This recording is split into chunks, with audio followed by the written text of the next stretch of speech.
Welcome back, legends. I hope you're all fantastic. We've got the Quad Cortex on the bench today, and I've just loaded up the latest firmware release, CorOs 4. Most of this firmware release is geared towards integrating the Quad Cortex and the new Quad Cortex Mini that Neural DSP have just announced, but there are some very tasty new reverbs included in this firmware, and I'm going to make some noise with them. I've currently got the Plate Tight reverb loaded up on here in combination with the Boogie Lone Star model and my free cab IR, which you can grab by clicking the link in the video description. There's three new types: Blossom, based on the Bloom mode of the Strymon Big Sky; Nordic Concert Hall, which is based on Valhalla's Vintage Verb reverb plugin, one of my favorite reverb plugins of all time; and then the Studio Plate 70. This is based on the Rich Plate preset from the Lexicon PCM 70. Now, that's one of my personal favorite reverb presets of all time. It's very much the sound you hear on a lot of late 80s and early 90s hard rock records, like think of Queensryche or Lynch Mob. That's what the PCM 70 does. So I'm very keen to try that one out. Let's just hear this preset as it is with the Plate Tight. Then I'll do Blossom, Nordic Concert Hall, and the Studio Plate 70. I'm playing a Sir Modern Pro straight into the Quad Cortex.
Very tasty indeed. I think that's definitely going to become a go-to reverb type for a lot of people who love their lush ambient intros, or if you like doing volume swells on there. I think that's clearly aimed at people who were maybe using an external effects pedal with the Quad Cortex and wanted to do everything in the box. Let's try the Nordic Concert Hall next. I've got it at the stock settings.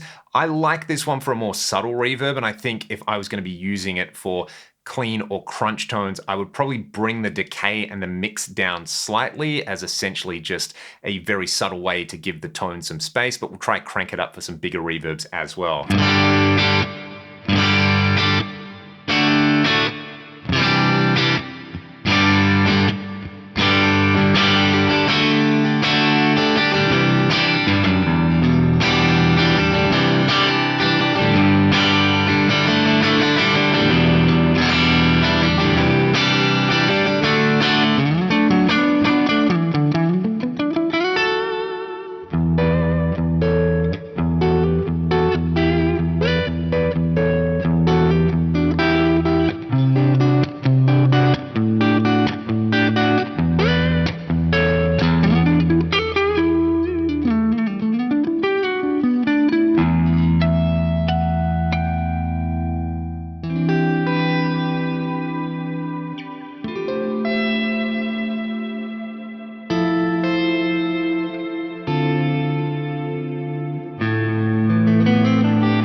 let's try the studio plate now. This is the one that I'm the most excited about. I've swapped over to a V2 capture that I recently made of my Soldano Hot Rod 50 Plus. That one is available publicly for free on the cloud if you want to try it. Let's actually hear it dry, and then I will kick in this PCM70 inspired reverb on here.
I dig that. It's definitely got some of that late 80s rack reverb energy about it. One fun fact about the rich plate preset on the PCM70 is that it was actually using the PCM70 chamber reverb algorithm. So they've based a plate reverb algorithm on a vintage digital unit that was using a chamber reverb algorithm to try to replicate a plate.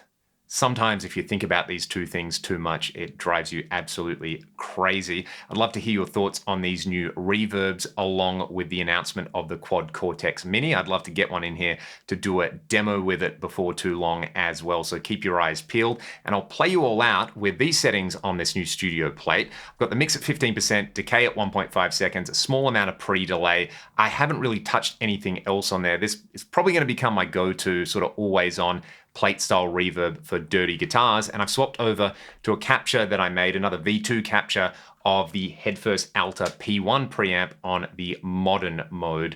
Again, I'm going to be on the bridge pickup of the Sir. If you like what I'm doing here on the channel, links to support me are in the video description, and I'll see you all on the next one.